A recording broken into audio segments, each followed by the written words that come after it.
Hello and welcome to Football Daily, where today we're partnering with Football Manager to bring you 10 men who lived the dream of every FM player, beating the odds to take their team to glory. Let's take it away. 10. Guus Hiddink.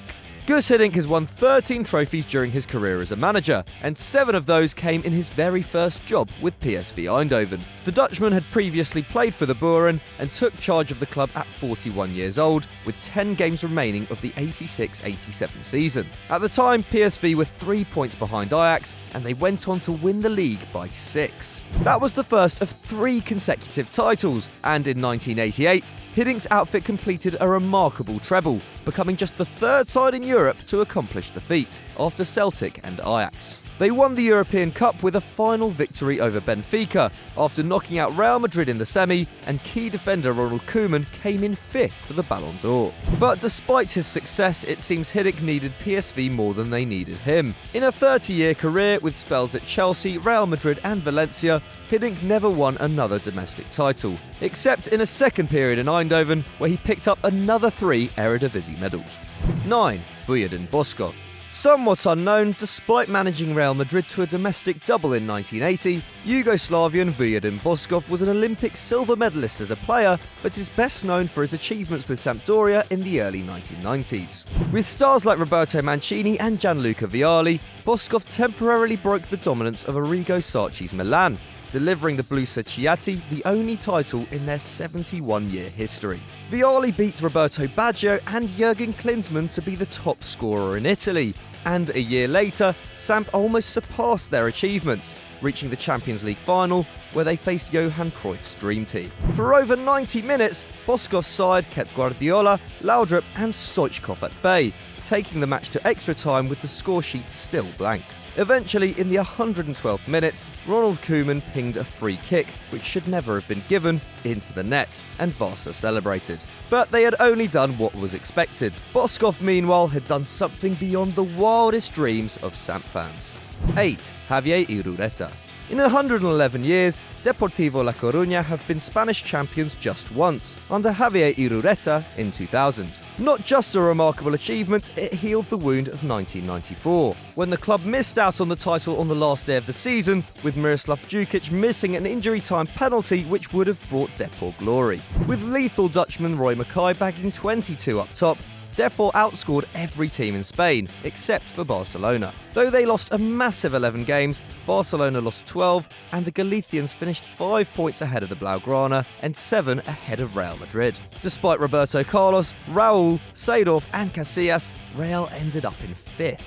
And it was no fluke. Though he didn't get another medal, Irureta finished 2nd twice and 3rd twice in the following 4 years, and reached a Champions League semi-final. Of the 7 major trophies in the history of the Blue and Whites, Irureta won 4, and though later jobs at Betis and Zaragoza ended in poor results and resignation, he'll always be a hero at the Riazor.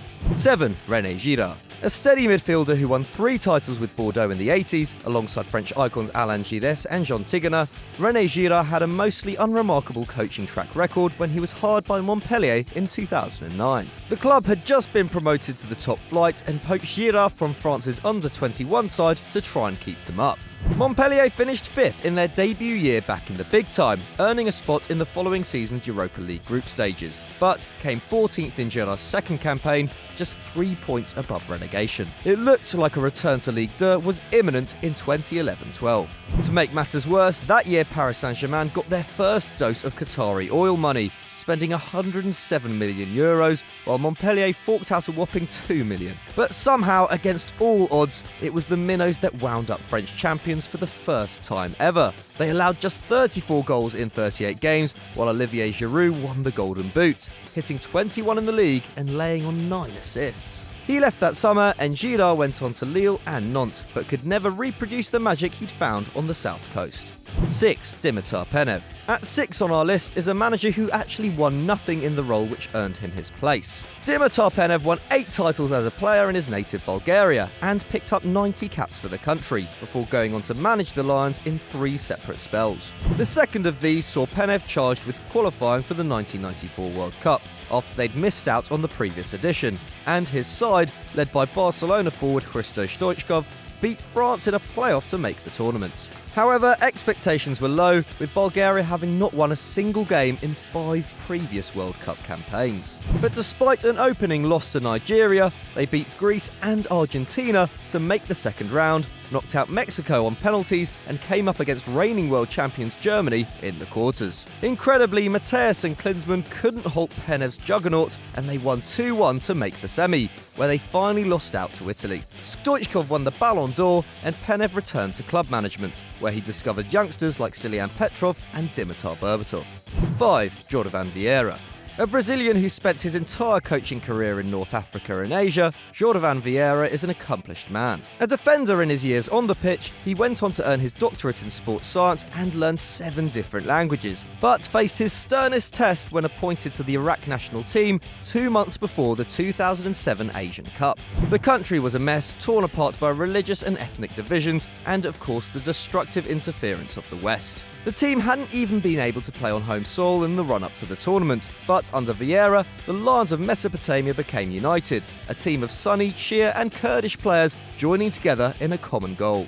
First, they beat favourites Australia 3-1, then knocked out Vietnam before a semi-final matchup with South Korea. Iraq edged through on penalties and set up a final with Saudi Arabia, and miraculously ran out 1-0 winners, thanks to a goal from captain Yunus Mahmoud. Mahmoud was named MVP, and Vieira was rewarded with Iraqi citizenship. 4. Ard de Mos. Given the current state of Dutch and Scottish coaching, it's remarkable that we have 2 men from each country on our list, and Ard de Mos is the most obscure of the 4. In a reversal of the usual football manager career path, de Mos went from a giant club to a tiny one, winning 2 titles in his first job at Ajax at the tender age of 35, before switching to little-known Belgian side KV Mechelen in 1986. Belgian football was dominated by Anderlecht, Standard Liège and Club Brugge, who by that point had won 33 domestic titles between them. Meanwhile, Mechelen's most recent success was getting promoted from the second division 3 years earlier. But they had the backing of electronics millionaire Jean Cordier, and at de Mos's request, Cordier brought in Michel Prudhomme, one of the all-time great goalkeepers from Liège, and gifted Israeli winger Eli Ohana. In 3 years, Mechelen conceded just 62 goals in 102 league games, and won the National Cup, the League and the UEFA Cup Winners' Cup, beating de Mos's former employers Ajax to hoist the silverware. No Belgian side has laid hands on a European trophy since. 3. Otto Rehhagel. German Otto Rehhagel has won 3 titles in his homeland, but his finest hour came with the Greek national team in one of the greatest against-the-odds stories in football. In 2001, he took over the pirate ship, perhaps fancying a holiday in the Med, and instituted a rugged defensive style. Greece topped their qualifying group for Euro 2004, finishing a point above Spain, but when they arrived at the tournament, had the longest odds of anyone, at 100-1. 2004 became the year of defensive football, with Porto winning the Champions League and Greece embarking on an amazing Cinderella run. They beat Nedved's Czech Republic, Zidane and Henry's France, and Ronaldo and Figo's Portugal twice in the group stage and the final, winning the competition without conceding a single goal in 3 knockout matches. The Greeks displayed banners reading "God is German," and Rehhagel was named Greek of the Year, the only foreigner ever to receive the award. 2. Jock Stein. To some, Jock Stein is still the best manager Scotland ever produced, and Alex Ferguson himself describes Stein's 1967 European Cup win with Celtic as the greatest feat in football. And it's not hard to see why. 14 of the 15 players in the Hoop squad for the final against Inter were born within 10 miles of Celtic Stadium. The other was born 30 miles away. It would be easy to say that the triumph was the culmination of Stein's work in Glasgow, but it came just 2 years into his 13-season spell with the boys. He would end up winning the league in 10 of those 13 campaigns and led Celtic to 25 of their 102 major trophies. The club won over 70% of their games under the tactician's command, better than Max Allegri or Antonio Conte at Juventus. Celtic would return to the European Cup final 3 years later, but could not repeat their achievement. No other Scottish club has ever got as far in continental competition, and sadly, outside Football Manager, we doubt that'll change anytime soon. 1. Ernst Happel. At number 1, we have Austrian genius Ernst Happel, who turned his hand to coaching after winning 6 titles playing for Rapid Vienna. His first job came in the Netherlands with ADO, who had avoided relegation by a point before Happel's arrival. 3 years later, they were third in the league and Happel earned a move to Feyenoord. Under his stewardship, the Rotterdam side won the league and became the first Dutch side to lift the European Cup, defeating Milan and Jock Celtic, two of the last 3 winners on the way. He would win the competition for a second time 13 years later, having moved to Germany, making him one of just 5 coaches to conquer Europe with 2 different clubs. And in between, he picked up titles in Germany, Austria, Belgium and the Netherlands. Happel also coached the Dutch national team, the last foreigner to do so, and took the Oranje to the World Cup final in 1978, despite the absence of Johan Cruyff. He ended up earning 17 pieces of silverware in a 22-year period, before sadly dying in 1992, at only 66 years old. But what a legacy he left. So thanks once again for watching, guys. If you enjoyed this, don't forget to click on screen right now, check out one of our other cracking videos, and as always, don't forget to like and subscribe.